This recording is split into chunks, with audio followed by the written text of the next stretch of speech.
নমস্কার বন্ধুরা, আমি সরস্বতী রোজকার মতো নিয়ে চলে এসেছি একটা নতুন ব্লগ। তা দেখুন, আমি বাজার থেকে আজকে ভেটকি মাছের কাঁটা নিয়ে এসেছি। কাঁটাটা আজকের আমি বানাবো। দেখুন, একদম ফ্রেশ ভেটকি মাছের কাঁটা, বুঝতেই পাচ্ছেন দেখে একদম ফ্রেশ আছে কাঁটাটা। আর এর মধ্যে ভেটকি মাছের তেলটা আছে, এটা এর মধ্যে ঢালছি না, আলাদা করে ঢেলে ঢালবো।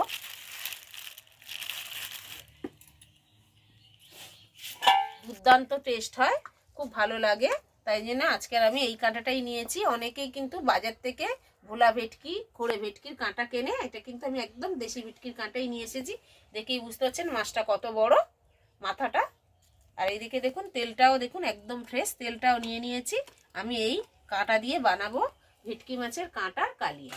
আর ভেটকি মাছের কাঁটাটা আমি কিভাবে রান্না করছি সেটি দেখার জন্য কিন্তু পুরো ভিডিওটি দেখতে হবে। তো দেখুন, ভেটকি মাছের কাঁটাটা আমি নুন হলুদ মাখিয়ে নিচ্ছি।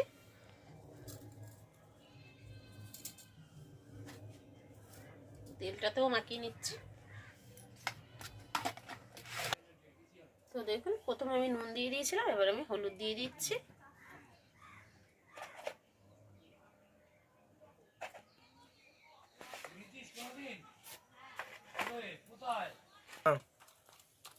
তো দেখুন, ভালো করে আগে নুন হলুদটা মাখিয়ে নিচ্ছি।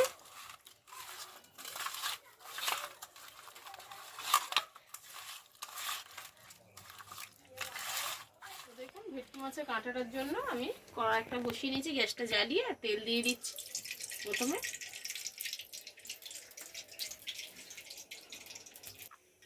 তো দেখুন, তেলটা গরম হয়ে গেছে, আমি এবার ভেটকি মাছের কাঁটাগুলোকে ভেজে নিচ্ছি।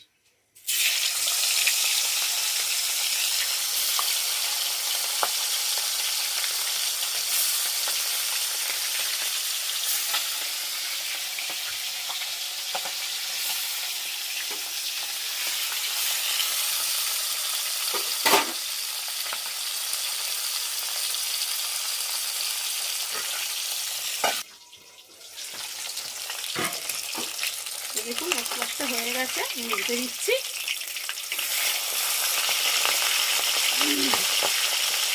একটু চাপা দিতে হবে, যেহেতু ভেটকি মাছ একটু কাটছে।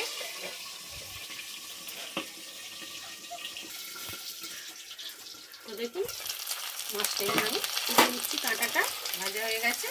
এইভাবে আমি সবগুলোকে ভেজে নেব।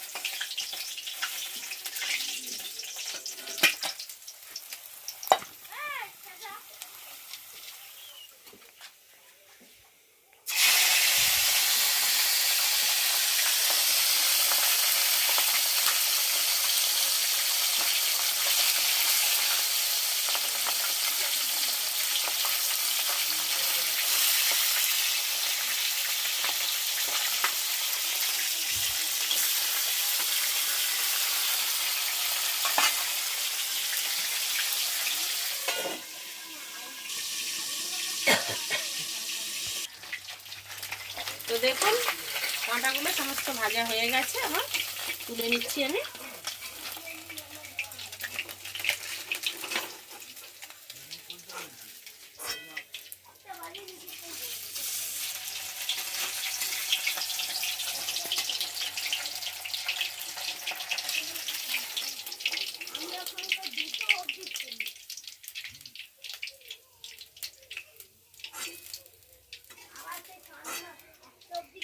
কাটার যে ভেটকি মাছের কালিয়াটা করব আমি, কাটা মাছের মাথার। তো দেখুন, এখানে আমি আলু কেটে নিয়েছি, আর নিয়ে নিয়েছি এখানে পেঁয়াজ, টমেটো, এখানে আদা বাটা, রসুন বাটা। তো দেখুন, প্রথমে আমি একটু জিরে ফোড়ন দিয়ে দিচ্ছি, তারপরে দিয়ে দিচ্ছি আলুটা। যে মাছের তেলটা আমি আপনাদের দেখিয়েছিলাম, সেটা আমি সবটা রাখিনি দেওয়ার জন্য, অল্পটাই রেখেছি। দেখুন, সেই মাছের তেলটা আমি দিয়ে দিচ্ছি, আলুর সাথে আমি ভালো করে ভেজে নেব।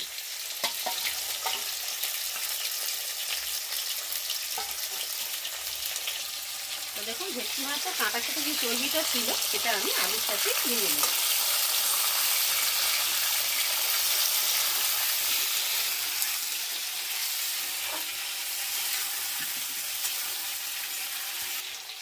আলুটা হালকা ভাজা হয়ে গেছে, এবার আমি পেঁয়াজটা দিয়ে দিচ্ছি। পেঁয়াজটা আলু দিলে পুড়ে যেতে পারে, এই জন্য পেঁয়াজটা আমি একটু পরেই দিই। এবার আলুর সাথে পেঁয়াজটা ভাজতে ভাজতেও লাল হয়ে যাবে।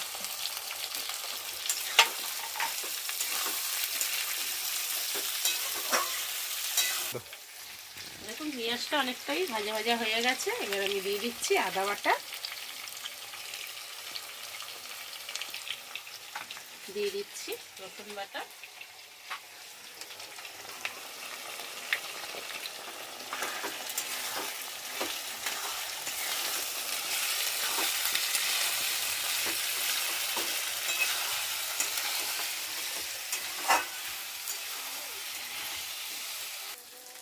দিয়ে দিচ্ছি পরিমাণ মতো নুন, টমেটোটাও দিয়ে দিচ্ছি, এতে একেবারে গলে যায় টমেটোটা নাড়তে নাড়তে।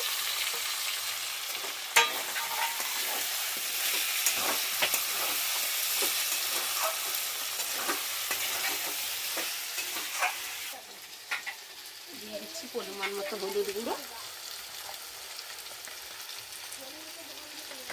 ঝালটা আপনাদের নিজস্ব ব্যাপার, কেমন খাবেন। আমরা একটু বেশি ঝাল খাই। দিয়ে দিচ্ছি জিরে গুঁড়ো,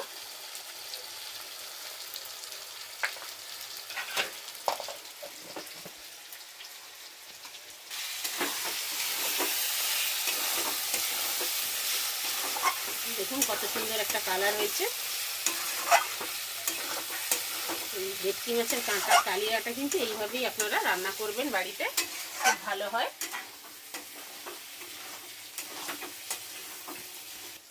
আমি একটু জল দিয়ে দিচ্ছি, দিয়ে মশলাটা কষাচ্ছি, তাহলে মশলাটা পুড়বে না।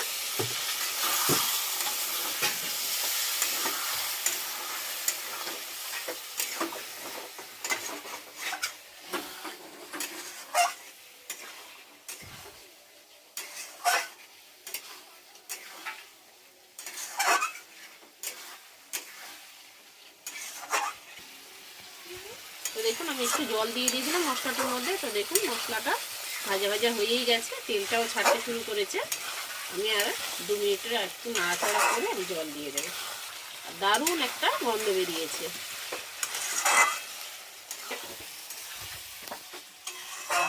তো দেখুন আমার মশলাটা আলু টালুগুলো পুরো কষানো হয়ে গেছে, পুরো তেল ছেড়ে দিয়েছে। এবার আমি জল দিয়ে দিচ্ছি পরিমাণ মতো।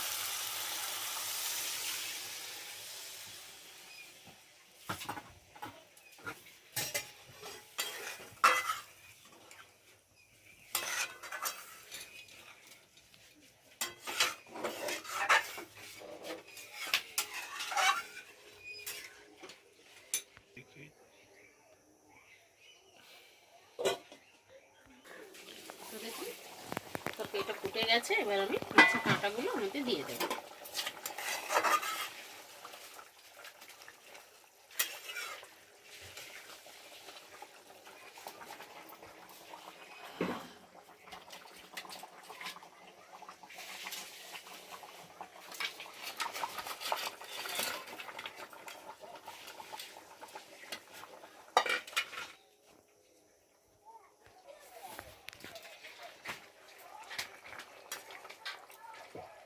দেখুন তরকারির কালারটা কত সুন্দর হয়েছে।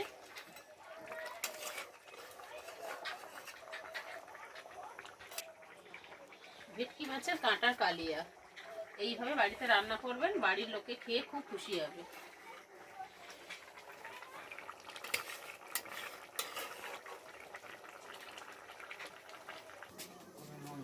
দেখুন তরকারিটা একবার খুলে দেখছি। তরকারিটা প্রায় হয়েই এসেছে।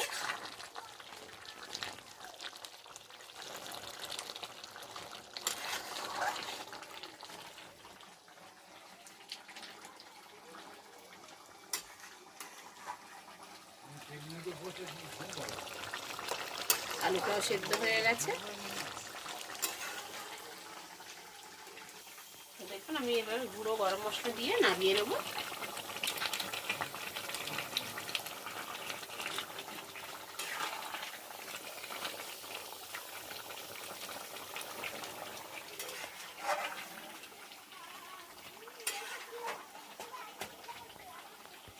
দেখুন তরকারিটা আমার হয়ে গেছে। মাছের ভেটকি মাছের মাথার কালিয়াটা, ভেটকি মাছের কাঁটার কালিয়াটা আমার হয়ে গেছে, নামিয়ে নিচ্ছি।